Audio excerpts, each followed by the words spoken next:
दो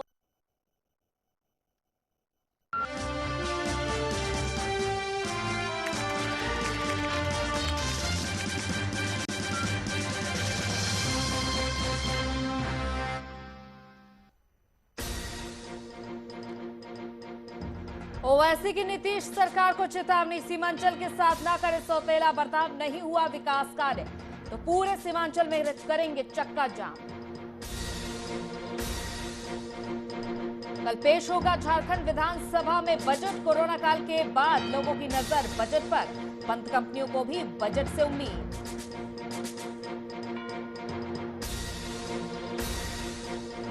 BJP MLA Mithilesh Kumar की सरकार से मांग, यूपी की तर्ज पर बिहार में भी अपराधियों का हो एनकाउंटर, एनकाउंटर के बाद सुधरेगा प्रदेश का हालात। और 10 साल बाद भी नहीं मिला निरसा के आदिवासियों को इंसाफ, तत्कालीन मुंडा सरकार ने जमीन अधिग्रहण कर बरसाया था एमपीएल प्लांट, हेमंत सरकार से। नमस्कार, वीआईपी न्यूज देख रहे हैं आप, मैं हूं आपके साथ अंजलि सिंह। और जी हां, अपनों का सितम, रामविलास पासवान के निधन के बाद क्या एलजेपी भटक गई है? क्या चिराग पासवान को संभालते नहीं बन रही है एलजेपी? क्या इस तरह के सवाल सियासी गलियारों में होने लगे हैं? तो एलजेपी टूट की कगार पर है। विधानसभा चुनाव में नीतीश को झटका देने वाले एलजेपी को नीतीश ने जवाब देते हुए एक लौते विधायक को भी तोड़ लिया। और अब जिस एलजेपी के 200 नेता बीजेपी का दामन थाम चुके हैं, बिहार में एलजेपी लगातार टूट की कगार पे है। बेतिया में एलजेपी के नेताओं को पार्टी की सदस्यता बिहार के बीजेपी के अध्यक्ष संजय जायसवाल ने दिलाई। ये रिपोर्ट देखिए।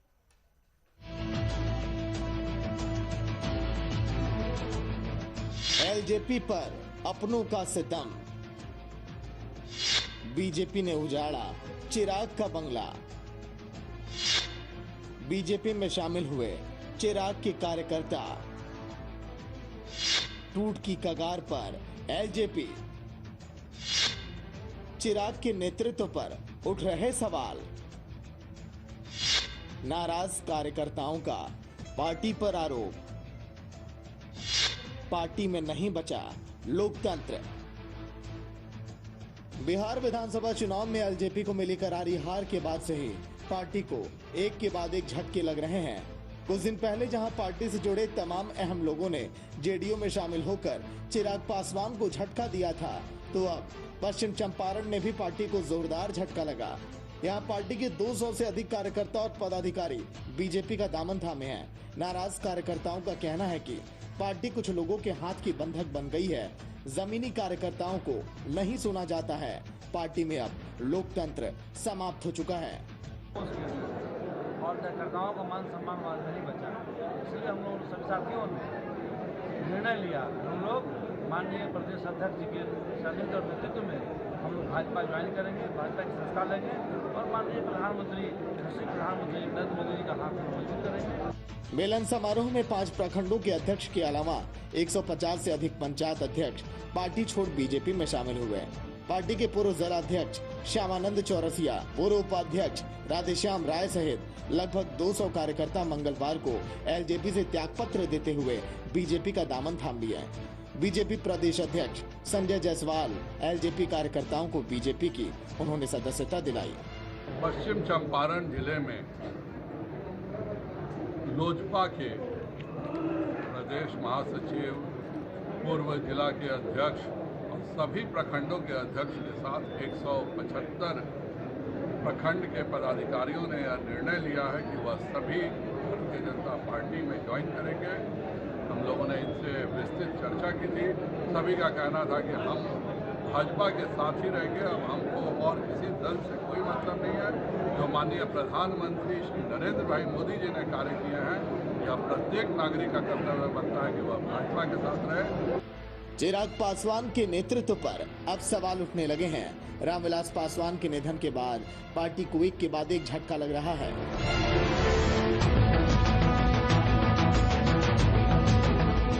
चिराग अपनी पार्टी को संभाल नहीं पा रहे हैं। जिस बीजेपी का गुणगान करते नहीं थकते, उसी ने एक और झटका चिराग को दे दिया।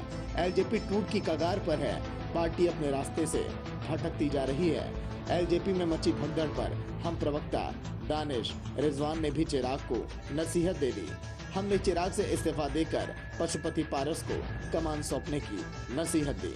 देखिए, जिस लोक जनशक्ति पार्टी को जन जन के नेता स्वर्गीय रामविलास पासवान जी ने अपने खून पसीने से सींचा है, उसकी बर्बादी देखकर बड़ा दुख होता है।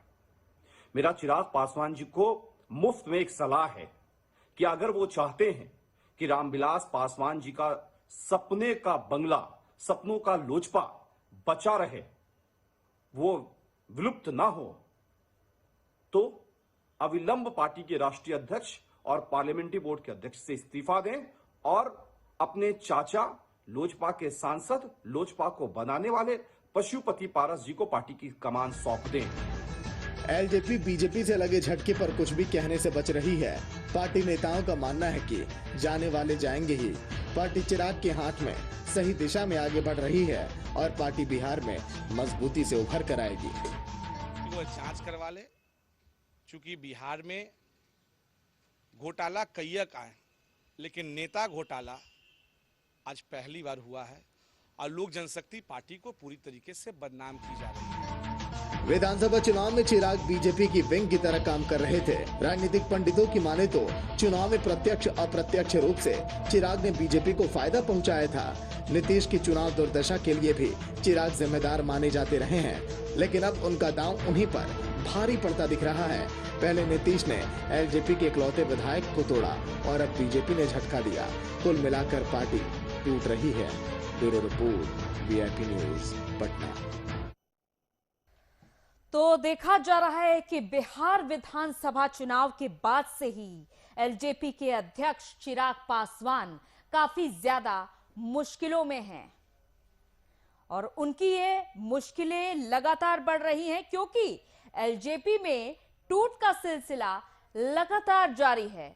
और इसी पर चर्चा करने के लिए हमारे वरिष्ठ संपादक मधुरशील जी हमारे साथ जुड़ चुके हैं। मधुरशील जी, लगातार हम देख पा रहे हैं कि एलजेपी में अब वो बात नहीं रही जो उनके पिता के समय हुआ करती थी। रामविलास पासवान जो हमेशा से ही प्रधानमंत्री के साथ खड़े रहे, उनके हर वक्त में साथ खड़े रहे, और आज चिराग पासवान जब एनडीए से अलग होकर, एक तरीके से अलग होना ही कहेंगे कि बिहार विधानसभा चुनाव ने उनको अलग कर दिया। एक तरीके से मुख्यमंत्री के पद का उनको इस तरीके से मोह हुआ कि वो सभी से अलग हो गए। और अब देखिए उनके खुद के नेता, खुद के उनके जो उनका एकमात्र विधायक था वो भी अब अलग हो गए। तो अब ऐसे में क्या कहा जाए? बिल्कुल अंजलि, देखिए रामविलास पासवान का जो राजनीतिक कद था और उस कद को पाने के लिए रामविलास पासवान को मशक्कत करनी पड़ी थी। और आपने देखा होगा कि उनका जो राजनीतिक करियर था वो आंदोलन की उपज थे। और चिराग पासवान चूंकि उनके बेटे थे, इसलिए एक कह लीजिए कि उनको सारी सुविधा जो है, या जो पद है उनके पास, सांसद का पद हो, पार्लियामेंट्री कमेटी के चेयरमैन का पद हो या राष्ट्रीय अध्यक्ष का पद हो, वो सारा उनको एकदम उसके लिए संघर्ष उनको नहीं करना पड़ा। और आज जिस तरह से हम पार्टी के प्रवक्ता रिजवान नसीहत दे रहे हैं चिराग पासवान को कि पशुपति पारस को बनाने के लिए, राष्ट्रीय अध्यक्ष का कमान सौंपने के लिए या पार्लियामेंट्री बोर्ड का चेयरमैन बनाने के लिए, तो वो उनकी निजी राय हो सकती है। रामविलास पासवान के अगर तमाम खूबियों में से अगर एक कमी ये थी तो वो यही था कि पुत्र मोह में पड़ करके, क्योंकि पशुपति पारस या जो उनके छोटे भाई थे रामचंद्र पासवान, अगर परिवार के लोगों को ही अगर पद देना था तो सगे जो दो भाई जिनको की राजनीतिक जो कद थी उसको उन्होंने ही बढ़ाया। रामविलास पासवान ने रामचंद्र पासवान को कई बार सांसद का टिकट दिया और उनके सहारे वो जीतते भी रहे। और इसी सत्र, मतलब इसके ठीक पहले वाले सत्र के में उनका निधन हुआ था। रामविलास पासवान से पहले उनकी मौत हुई थी, हालांकि वो छोटे थे रामविलास पासवान से। पशुपति पारस बिहार में मंत्री भी रह चुके हैं और एमएलसी रहे हैं, विधायक रहे हैं। तो कई पदों पर रामविलास पासवान की वजह से इनका कुनबा, अभी फिलवक्त रामचंद्र पासवान के बेटे प्रिंस प्रदेश अध्यक्ष हैं। जिन्होंने ये नसीहत दी है वो भी इस वक्त हमारे साथ जुड़ चुके हैं। हम प्रवक्ता दानिश रिजवान जी हमारे साथ जुड़ चुके हैं। दानिश जी, स्वागत है आपका वीआईपी न्यूज में। जी धन्यवाद।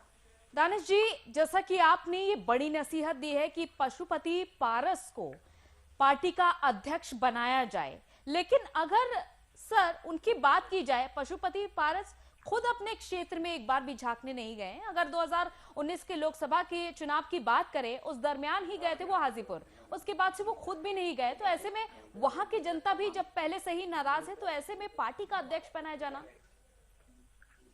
देखिए अंजलि, बातें बहुत स्पष्ट हैं। लोक जनशक्ति पार्टी रामविलास पासवान जी के सपनों की पार्टी है। रामविलास पासवान जी हमेशा एक सपना देखकर थे कि राज्य के दलितों का, राज्य के गरीबों का विकास होगा। लेकिन जब से चिराग पासवान जी लोक जनशक्ति पार्टी के राष्ट्रीय अध्यक्ष बने हैं, पार्लियामेंट्री बोर्ड के अध्यक्ष बने हैं, तब से लेकर लगातार लोक जनशक्ति पार्टी की लोकप्रियता घटती जा रही है।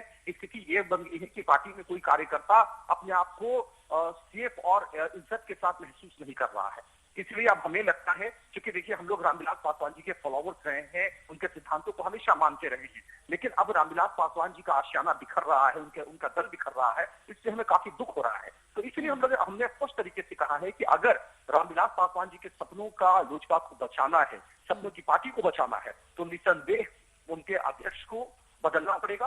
और इसीलिए हम लोग भी कह रहे हैं, साफ इस तरीके से हमारा मानना है कि पार्टी के राष्ट्रीय अध्यक्ष की कमान पशुपति पारस को अगर दे दी जाती तो निसंदेह पार्टी बच जाएगी। और हमें उम्मीद है कि लोक जनशक्ति पार्टी फिर से अपने दूरबीन से उभरेगी और पार्टी मजबूती से खड़ी हो पाएगी, गरीबों की आवाज को बुलंद करेगी। लेकिन जिस तरीके से चिराग पासवान जी का तानाशाही रवैया है, उससे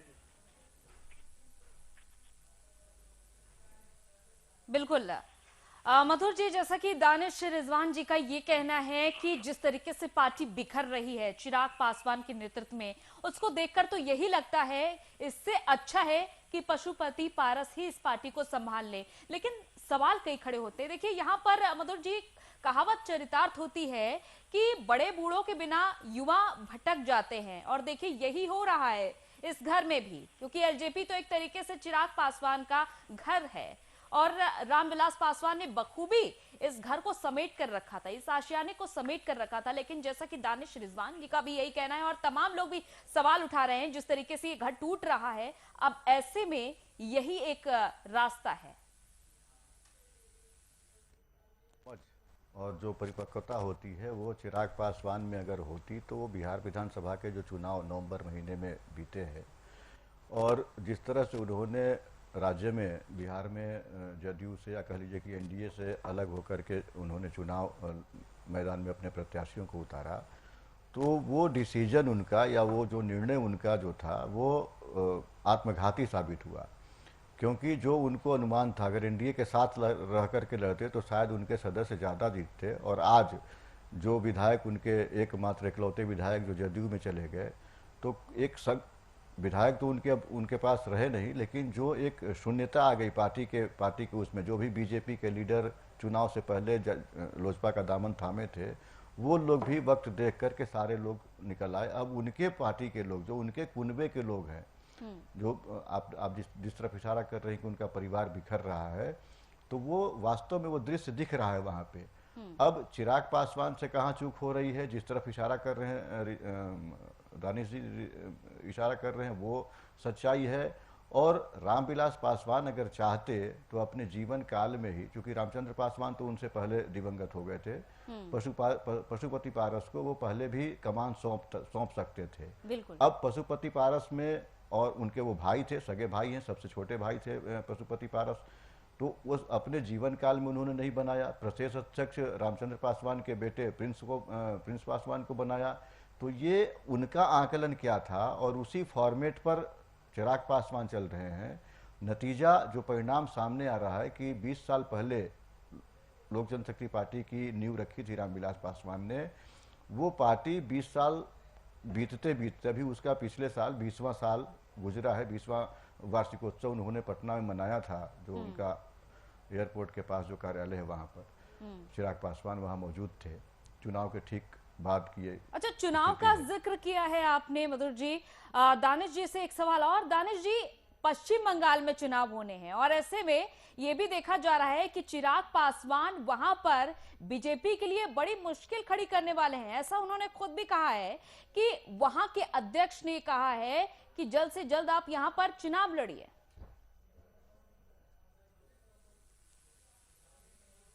दानिश जी, आप तक हमारी आवाज पहुंच पा रही है?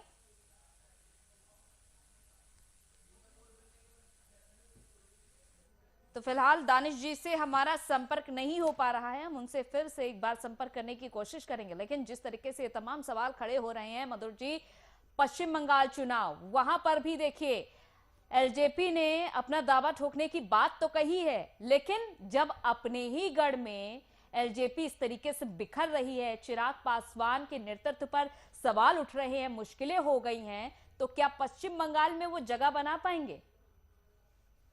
सीधी सी बात है कि जो लोक जनशक्ति पार्टी है या चिराग पासवान है, वो दलित की राजनीति करते हैं।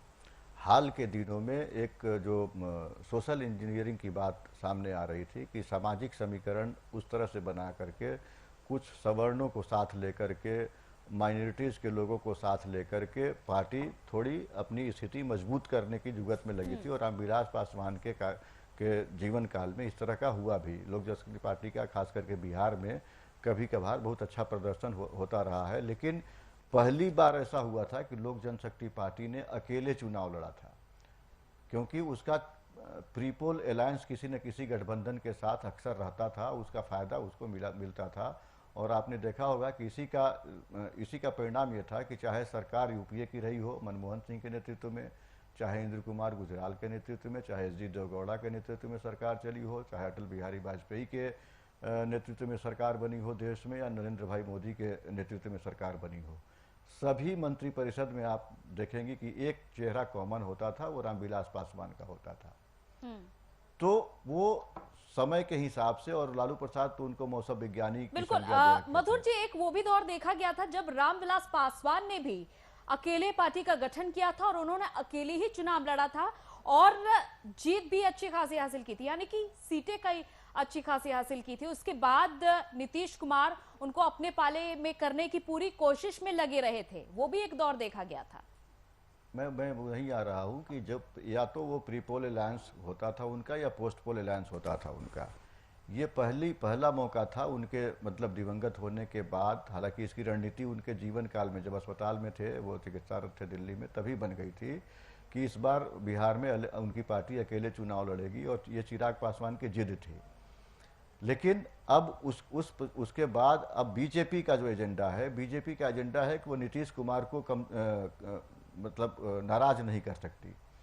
इसकी वजह है उसी लिए चिराग पासवान को एनडीए गठबंधन में वो तरजीह अब नहीं मिल रही है जो बिहार चुनाव से पहले मिलती थी। राष्ट्रीय स्तर पर उनका अभी भी अघोषित गठबंधन जारी है, घोषित गठबंधन कहली जारी है। लेकिन अब आज की जो घटना है या जो इसके पहले की जो घटनाएं होती रही हैं कि रोज लोजपा छोड़ करके लोग बीजेपी या जदयू का दामन थामते रहे हैं, अब आज की जो घटना हुई कि व्यापक पैमाने पर बड़ी संख्या में उनके नेता, प्रखंड स्तर से लेकर के जिला स्तर के नेता, प्रांतीय स्तर के नेता, राज्य स्तर के नेता बीजेपी में शामिल हुए हैं। तो आज के बाद शायद चिराग पासवान के रिश्ते जो हैं जदयू से तो पहले ही से टूट चुके थे, बीजेपी के साथ भी। हालांकि उनकी एक मजबूरी है, केंद्र में मंत्रिमंडल का विस्तार होना है।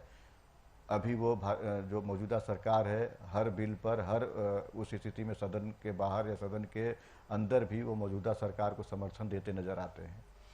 तो वो रिश्ता बनाने की जुगत में लगे हुए हैं। उनकी कोशिश ये रहती है, अभी जो बजट सत्र के दौरान आपने देखा होगा तो उन्होंने सरकार के साथ खड़े दिखे थे। अब आज की घटना या इससे पहले जो कई दिग्गज नेता बीजेपी से जाकर के जो लोजपा गए थे और लोजपा से वापस आ गए, उसके बाद से धीरे धीरे रिश्तों में थोड़ी खटास बढ़ती जा रही है। अब इसका परिणाम आने वाले समय में इस रिश्ते का ये अंजाम क्या होगा?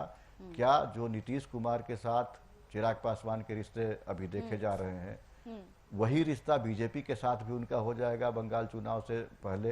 क्योंकि बंगाल चुनाव की तिथियां जारी घोषित कर दी गई। पूरे मामले में देखते हैं कि आखिर विपक्ष की क्या प्रतिक्रिया है। आरजेडी प्रवक्ता चितरंजन गगन जी हमारे साथ जुड़ चुके हैं।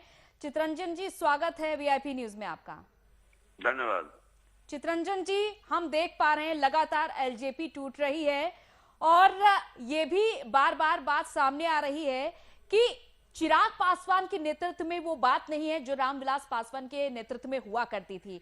अब हम पार्टी के प्रवक्ता दानिश रिजवान ने ये नसीहत दी है साफ साफ कि पशुपति पारस को इससे बढ़िया है कि ये कमान दे दी जाए, टूट क्योंकि लगातार जारी है। इसको लेकर के आपका क्या नजरिया? देखिए, सबसे पहले तो दानिश रिजवान साहब जो प्रतिक्रिया व्यक्त करते हैं उनका काम है केवल दूसरे के घर में झांकना। उनके घर में क्या हो रहा है इसका ख्याल कम रहता है, दूसरे घर में झांकने की ज्यादा आदत रहती है। जिन लोगों के साथ जुड़ गए हैं जनता दल के और भाजपा के लोगों के साथ, तो उन लोगों का तो यही रहा है, दूसरे घर में झांकते हैं, अपने घर में क्या हो रहा है इसका ख्याल नहीं रखकर दूसरे के घर में झांकना। और इसको जो है सो हम लोगों के गाँव में देहात में माने बहुत अच्छा नहीं देखता है। जो दूसरे घर में झांकता है उसको चरित्रहीन माना जाता है। अब दूसरी बात मैं यह कह रहा हूँ कि जो है सो जो लोग छोड़ रहे हैं या तो जनता दलियों की बेचैनी और व्याकुलता को दर्शाता है। जिस जंग से बुरी तरह से हार का सामना करना पड़ा बिहार विधानसभा चुनाव में, जो कहते थे कि हमारे फेस पर लोग जीत के आ रहे हैं, तो उनके फेस पर उनका पार्टी जो है सो अधे हाथ पर पहुंच गया। वो भी जो है सो हेरा फेरी करने के बाद, अगर हेरा फेरी नहीं करते तो पता नहीं और कहाँ क्या स्थिति होती। तो उसी बेचैनी में है। अब दूसरे दल में जो लोग हैं उनको प्रलोभन देकर या हेरा फेरी है या नहीं है ये तो खैर आपका आपसी मामला है। आरोप प्रत्यारोप का दौर तो खैर चलता रहता है, कौन कैसे जीता है कौन कैसे नहीं जीता है, क्योंकि आरजेडी को जो बहुमत मिला था वो जेडीयू को नहीं मिला है। तो हेरा फेरी इसे खैर नहीं कह सकते हैं, तीसरे नंबर की पार्टी इसीलिए बनी है जेडीयू। लेकिन मेरा सवाल आपसे ये था, आपने सीधे तौर पर चितरंजन जी ये बात कही है तो उससे उस दल के स्वास्थ्य पर कोई असर पड़ता हो ऐसी बात नहीं है। जा रहे हैं लोग, लेकिन लोजपा जो है वह जो उसका जो सपोर्टर है उसमें कोई क्षरण हमको नहीं लगता है, कोई क्षरण उसमें होने वाला है। और लोजपा के जो समर्थक हैं लोजपा के साथ रहेंगे, चिराग जी के साथ रहेंगे ही। वह जो है किसी के जाने से बहुत ज्यादा कोई फर्क नहीं पड़ने वाला है।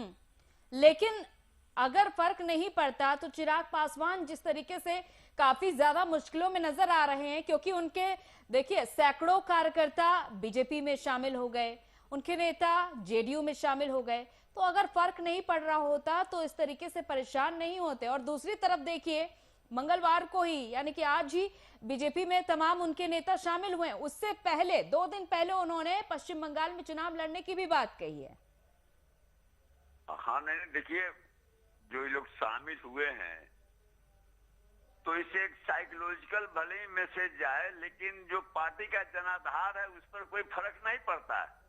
यह केवल साइकोलॉजिकल ट्रीटमेंट इसको कहिए और साइकोलॉजिकल ऑपरेशन कहिए, माने है इसमें कहीं कोई जो है जनाधार पर कोई असर नहीं पड़ता है। और मैं समझता हूँ कि लोजपा का जनाधार जो पहले था आज भी है, भले ही उसको सीट नहीं मिला है, विधानसभा में सफलता नहीं मिली है, लेकिन वोट तो उसको मिला है। हम इसको यानी कि चितरंजन जी आपकी पूरी सहानुभूति है चिराग पासवान के साथ? नहीं है मैडम, किसी के साथ जो वास्तविकता है सो मैं बता रहा हूँ। इसमें सहानुभूति की बात नहीं है। लोजपा जो है सो हम लोगों से कोई उसका संबंध नहीं है, लेकिन जो वास्तविकता है जो सच्चाई है सो मैं बता रहा हूँ कि किसी के जाने और आने से कोई फर्क नहीं पड़ता है।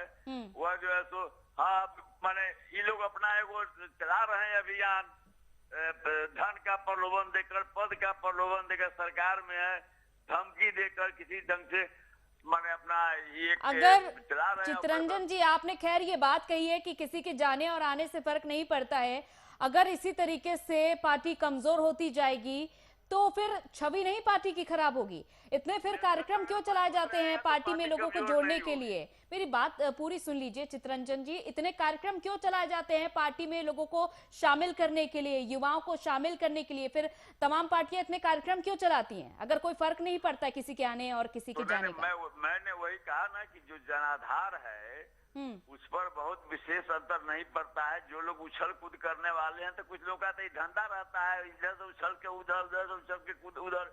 अब कुछ लोग तो इसी समय के लिए पदाधिकारी रहे या न रहे, जब दल बदलना होता है, ज्वाइन करना होता है, तब अपने को पदाधिकारी बता देते हैं। इसे तो तमाशा देखिए चलता ही चित्ररंजन जी, रहता है। फर्क तब नहीं पड़ता है जब अनाज की टोकरी भरी रखी हो, लेकिन जब खाली होता जाएगा और कहीं से आने का साधन नहीं रहेगा तो फर्क तो बिल्कुल पड़ेगा।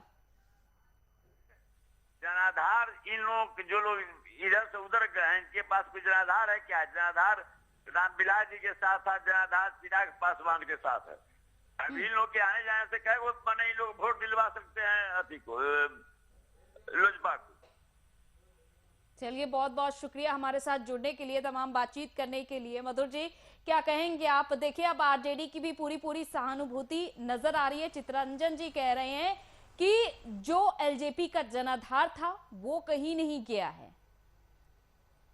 देखिए, जो अगर बिहार विधानसभा चुनाव में आए परिणाम के हिसाब से अगर आप देखें तो 5.9% लोजपा को वोट आया था। सीटें उनकी भले ही कमाई हो, तो वो नुकसान जो जदयू को हुआ है, अगर 6% ऐड हो जाता अगर एनडीए के साथ ये वोट, अगर तो जदयू के कैंडिडेट ज़्यादा जीतते, एलजेपी के भी कैंडिडेट ज़्यादा जीत सकते थे।